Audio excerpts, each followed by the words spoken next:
అందరికీ నమస్కారం. నా పేరు రియా, జనసేన పార్టీ వీర మహిళ, పాలకొల్లు నియోజకవర్గం.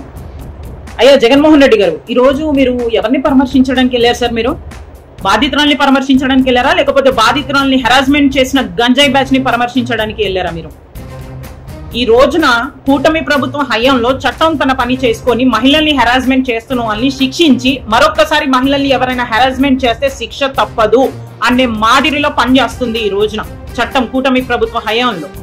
మీరు దాని గురించి వచ్చి ప్రెస్ ముందుకు వచ్చి దళిత బిడ్డని ఈ రకంగా బాధ పెట్టడం చాలా బాధకరమని కులకోణం తీసుకొని వచ్చి మాట్లాడొద్దు. వాళ్ళు దళిత బిడ్డ అనేది మీరు కాసేపు పక్కన పెట్టండి. ముందుగా వాళ్ళు గంజాయి బ్యాచ్.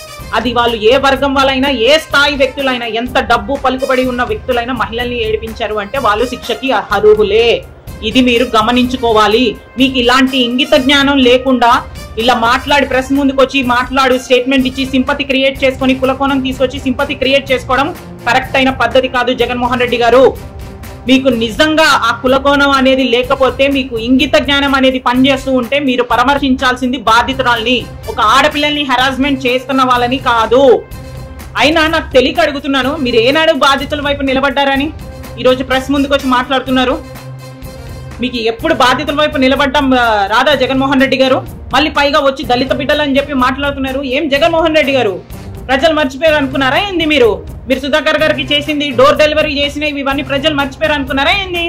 ఆనాడు గుర్తురాని దళితులు ఈ రోజు పాపమని మీకు కనిపించేసిందా?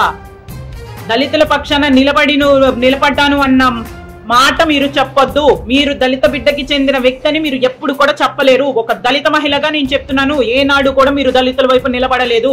మీకు నిజంగా అది దళితది అనేది దాని మీద అభిమానమే మీకు నిజంగా ఉండుంటే, వాళ్ళకి న్యాయం చేయాలనిపిస్తే డోర్ డెలివరీ చేసిన ఆ ఎమ్మెల్సీ క్యాండిడేట్ ని ఈ రోజు వరకు మీరు శిక్షించలేదు. ఎందుకు శిక్షించలేదు? మీ మనస్సాక్షికనే చెప్పుకోండి. మీరు ప్రజల దగ్గరకు వచ్చి అలాగో చెప్పుకోలేరు కదా. మీ మనస్సాక్షినన్నా అడగండి.